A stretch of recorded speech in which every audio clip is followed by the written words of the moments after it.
If you think that Social Security is just for old people, think again. There are a couple of important considerations that young 20-somethings like us need to think about when it comes to Social Security. So in today's video, we're discussing what these things are and how you can estimate your Social Security benefits.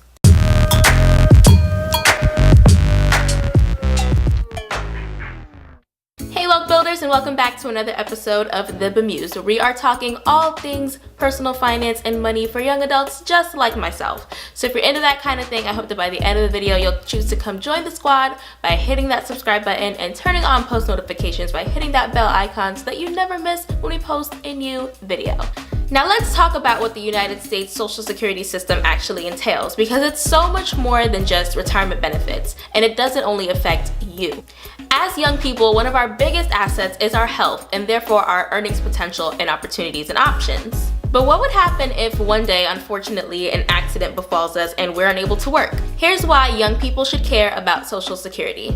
First, if you become disabled and are unable to work, you may be eligible to receive Social Security disability benefits. And if you're eligible for disability or retirement benefits, your spouse and your children could also receive benefits. If you die, your spouse and or children may be eligible for benefits as well. Then we also have Medicare, which is a separate program run by the government that covers things like inpatient hospital care, nursing care, drugs, the legal kind of course, doctor's fees, and other medical supplies and services to people who are age 65 or older, or those who have been on disability for at least 2 years. Now, what do all of these benefits have in common? Your Social Security covered earnings qualify you for both of these programs. As you may already know, if you have a job, your employer withholds 6.2% of your check for Social Security taxes and 1.45% for Medicare taxes. And those taxes together are also known as your FICA taxes. And your employer also pays on their end an equivalent amount of Social Security and Medicare tax. And if you're self-employed, you pay both the employer and employee portion of the Social Security and Medicare tax, for a total of 12.4% for Social Security and 2.9% for Medicare. It's important to note that there's a limit on the amount of wages that are taxed for Social Security, and that limit this year is $128,400. So anything you make above that amount doesn't get Social Security taxes taken out of it. Since Social Security and Medicare are based off of your earnings, something I've begun doing on an annual basis is checking my Social Security statement. This statement shows me my estimated disability benefits if I were to become disabled today, and benefits for my potential spouse and children. It also shows me a record of my earnings history year over year, and it shows me the amount of taxes that I've paid for Social Security and Medicare.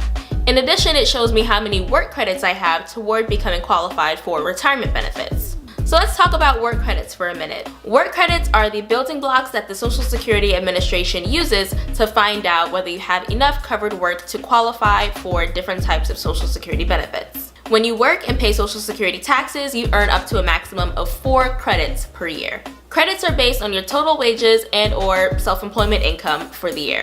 And the amount of earnings that it takes to earn 1 credit varies from year to year.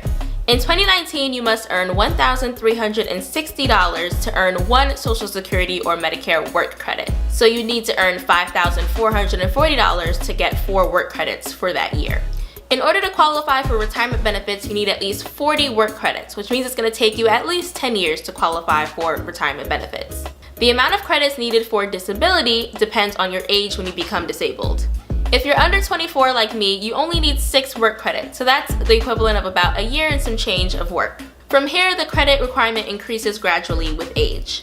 For example, if you're between the ages of 31 and 42, you need 20 work credits. And I'll link to a chart in the description box below that'll show you how many work credits you need at various ages to qualify for disability. So back to the Social Security statement. So when I check my statement, there are a couple of things that I look for. First and foremost, I look at my earnings record. Your earnings record shows how much money that you've earned year over year that was subject to Social Security and Medicare taxes. You want to make sure you check this every year because it's much easier to remember how much money you made 2 years ago than a decade ago. And you don't want mistakes like that following you into your retirement years and messing up your benefits.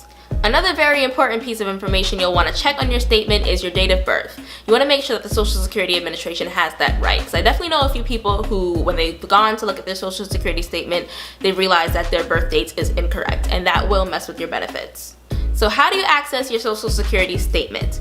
The best way is to create an online account with the Social Security Administration called My Social Security. I'll have links in the description box below where you can find out more about My Social Security and how to create an account. In my experience, it was pretty easy and straightforward process and only took a few minutes to do.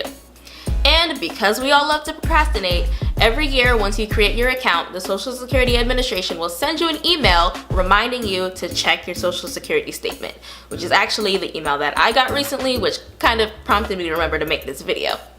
So what should you do if you look at your statement and you recognize errors, whether in your earnings report or with your date of birth or any other biographical information? You should contact the Social Security Administration as soon as you recognize the error at the telephone number that will be in the description box below. It's important to note that if you're looking at your earnings report, your most recent year of earnings, so in this example right now we're in 2019, so my 2018 earnings might not be up to date yet. So that's a pretty common thing, so if you see that, don't be alarmed.